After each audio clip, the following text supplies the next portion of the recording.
ice attached to it. In hydrogeological terms, it is one of the most important forms of groundwater recharge along with snow. Even in terms of the park, collection of rainwater along with recycling water for the park seems to suggest an ideal situation.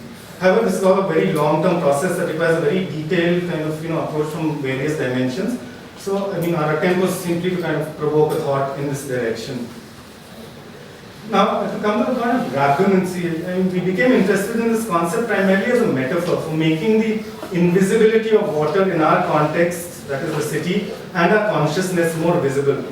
For us, it was a way of making sense of our urban experience with water, where despite its access and availability, it is something that has disappeared from our everyday consciousness.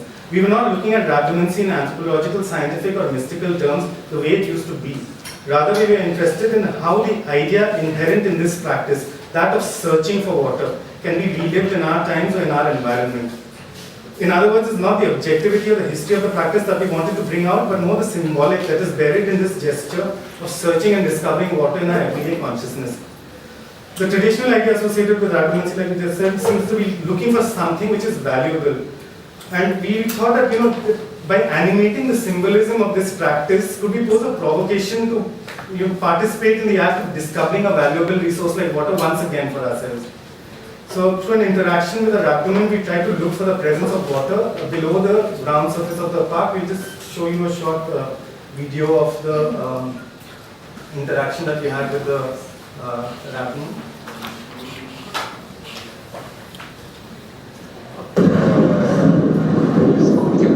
This kind of drawing is something that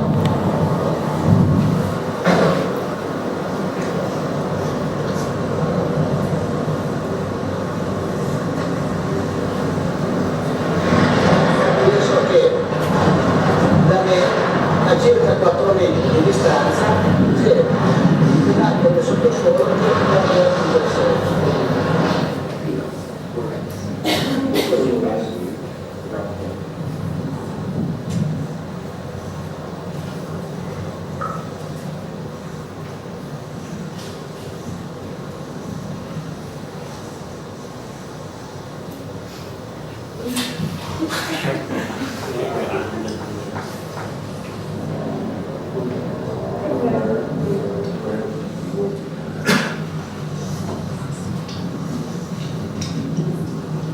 Adesso vi dico la larghezza di questa vena d'acqua.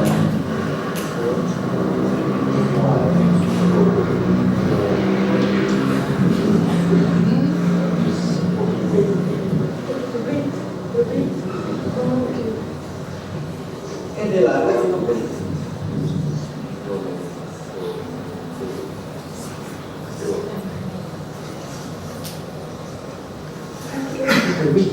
questa è la larghezza. Questa è la larghezza.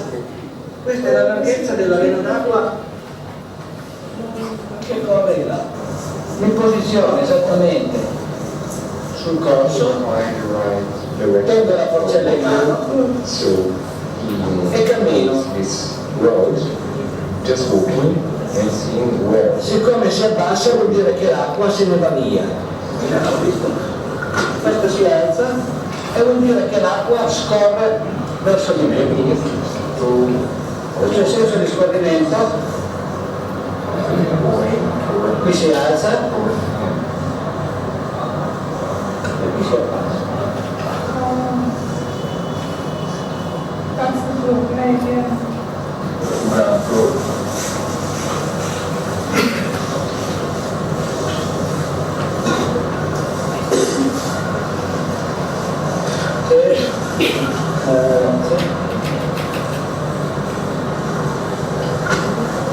Vedete che viene diritto.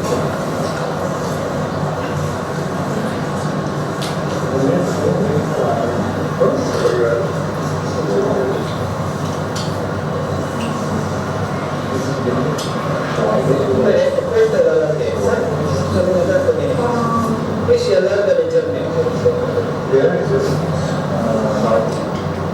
In questo caso cerca di seguire la profondità, a che profondità scorre l'acqua.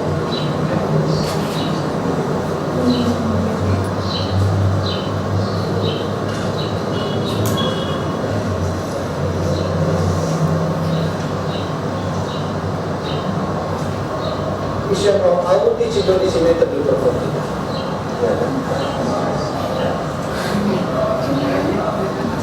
Avevo molto trovato la conclusione.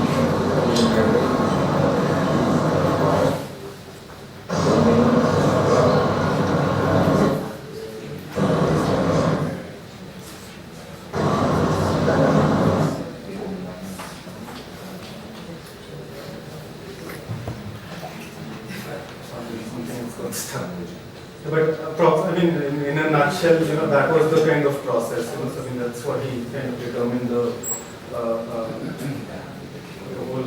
width of the depth of the flow, and that was the.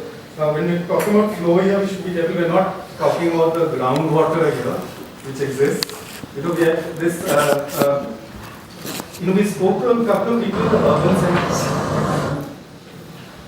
We spoke to a couple of people at the urban center and as well as in Pau. And these, like we were speaking in the beginning of the presentation, the area was called Nizam Elefanti, which was historically an area with a lot of springs. And when we were speaking to people in the urban center, they told us when the urban regeneration process had started here and they had begun to remediate a lot of the areas here, especially the Valentino area, they found a lot of these springs which came up to the surface. They naturally came up to the surface, which had been suppressed under many other, generations of land usage.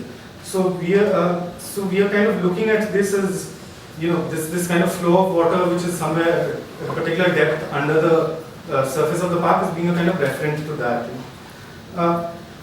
Another very strong mark of us that we were talking about was in the recent history of Italy, where a certain collective consciousness around water had expressed itself. The 2011 referendum against privatization of water services in Italy, nearly 26 million, about 95.4% of the electoral turnout voted against this referendum.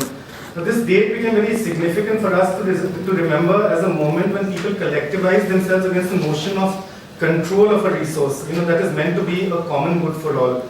We felt the need to see this moment of political consciousness merged with the symbolism attached to this relevancy action.